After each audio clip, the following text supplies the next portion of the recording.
Alright, so here's a squat analysis of me rebuilding my squat from the week of March 10th of last week.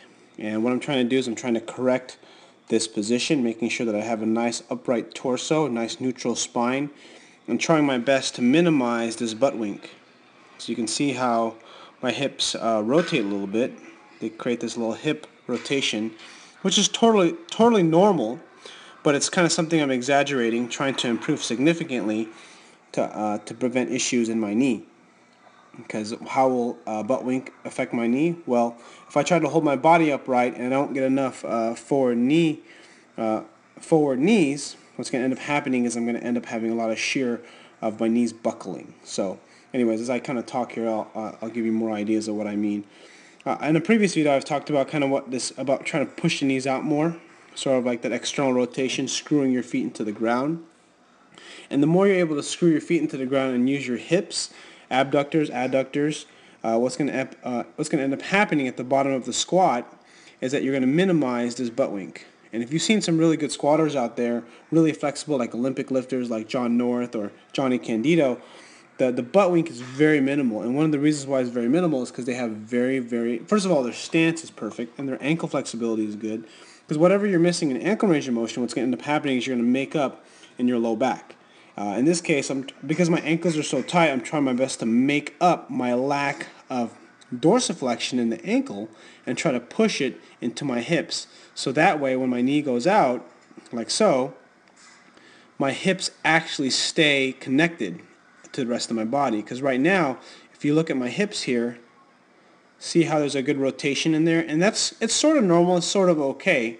But when you have a lot of weight on your body or you're doing high reps, that can lead to problems in the future. Now, I'm not saying that you have to squat perfect from day one, but what you're going to definitely want to do is you're going to want to set yourself up to have a good foundation for lifting. And part of making this video is kind of to kind of show you how I coach people that have injuries, like I have an injury, I have issues, and people who don't have issues don't have to worry about it as much. It just sort of depends on the individual.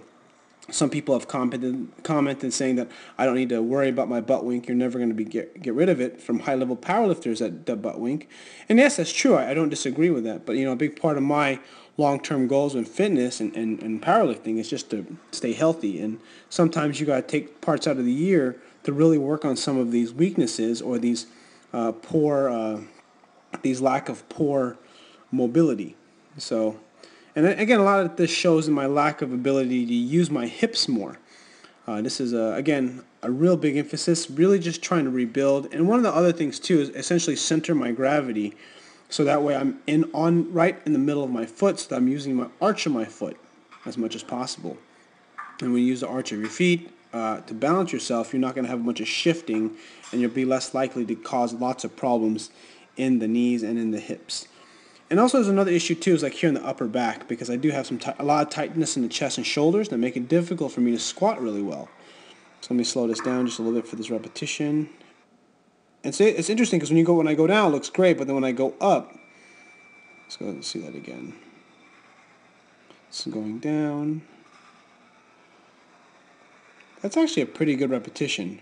It's a good repetition because there's minimal hip rotation. Nothing's ever going to be perfect, but again, you can always strive for it. You can always try your best to get better at something, and that's essentially what I'm trying to do here. So I'm going down.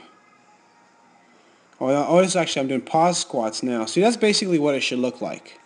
You see how I really maintained a really good position there? This one I rounded more, but because I'm a little bit more, so now as I go up,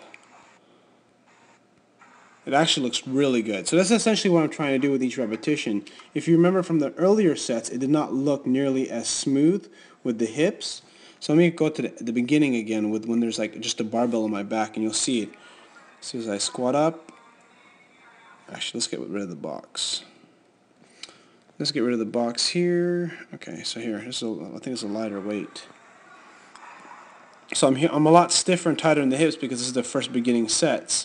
And you can see there's a lot more rotation. I know it might be kind of hard to see, but if you do this enough, or if I do this enough, I should say, there's a lot more feeling in my lower back, because you can see that rotation as I come down. It rotates down, which is not too bad, but the way I go up is incorrect. I should be going more straight up, and what I'm doing, actually let me clear this. I should be going more straight up by using my hips and my thighs, and what I'm kind of doing is I'm actually trying to move here at the spine first and not drive through my hips where I need to. So watch, you're going to see this little kind of a rotation up like that, which is essentially the wrong way to go up, which is essentially what my problem is. Now if I go back to the beginning, or back up here a little bit, you'll see here with this much heavier, a little bit heavier weight, so I think it's like 195 on here. You're going to see me squat, and you can see how my position is a lot better. Well, that one still rounds down a little bit, but when I go up, it's just a little bit better, and I think a big part of that's actually the weight itself. I think this repetition was better. Nothing's going to ever be perfect, but I thought I'd just share some of my ideas and thoughts when it comes to learning how to squat perfectly. Yeah, see, that was pretty good, just because of my alignment with my body. And I want to be able to do that kind of a squat with heavier weight.